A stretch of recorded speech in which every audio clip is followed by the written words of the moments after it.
বহু বছর আগে অনেক বড় একজন বিজনেসম্যান প্রতি বছরই হজ করার জন্য মক্কা শরীফে যেত এবং ১০০টা রূপার মুদ্রা মসজিদে দান করে আসত। ওই বিজনেসম্যানের আবার অনেক পুরাতন আর বিশ্বস্ত একজন কর্মচারী ছিল।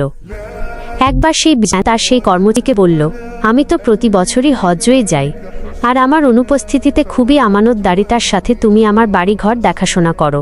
এজন্য আমি চাই এইবার আমার পরিবর্তে তুমি হজ্জে যাও।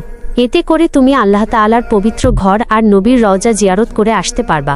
কর্মচারী তো মহা খুশি। যখন তার রওনা করার সময় আসলো, তখন মালিক তার হাতে ১০০টা রূপার মুদ্রা দিয়ে বলল, এই রূপার মুদ্রাগুলো তুমি মসজিদের দান বাক্সে আসবা। মালিকের কথা অনুযায়ী সেই দিনারগুলো সাথে নিয়ে কর্মচারী হজের উদ্দেশ্যে রওনা করল। কিছুদিন পর সেই মালিক স্বপ্নের মধ্যে দেখতে পেল কেউ একজন এসে তাকে বলছে, তোমার ৯৮ দিনার খুবই হেফাজতের সহিত আমার কাছে এসে পৌঁছেছে। মালিকের ঘুম ভাঙার সাথে সাথে তিনি খুবই আশ্চর্য হলেন যে আমার ওই কর্মচারীর কি এমন প্রয়োজন হয়েছিল যে সে ওই ১০০ দিনারের মধ্য থেকে ২টা দিনার খরচ করে ফেলেছে এবং ৯৮ দিনার মসজিদে দিয়েছে।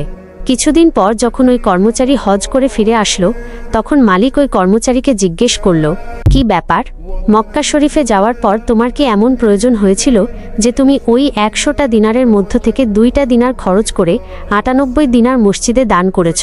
মালিকের এই কথা শুনে সেই কর্মচারী হয়রান পেরেশান হয়ে বলল, আপনাকে এই খবর কে দিল? কিভাবে আপনি এই বিষয়টা জানতে পারলেন?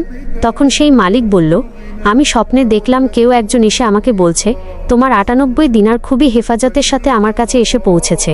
তখন সেই কর্মচারী বলল, আমি তো মাত্র ২টা দিনার মসজিদে দিয়েছি, আর বাকি ৯৮ দিনার দিয়ে আমি অসহায় গরিব ক্ষুধার্ত মানুষকে খাবার কিনে দিয়েছি। কর্মচারীর এই কথা শুনে মালিক তার মাথায় হাত দিয়ে বলল, সর্বনাশ, তাহলে তো আমি এত বছর ভুল জায়গায় টাকা দিয়েছি।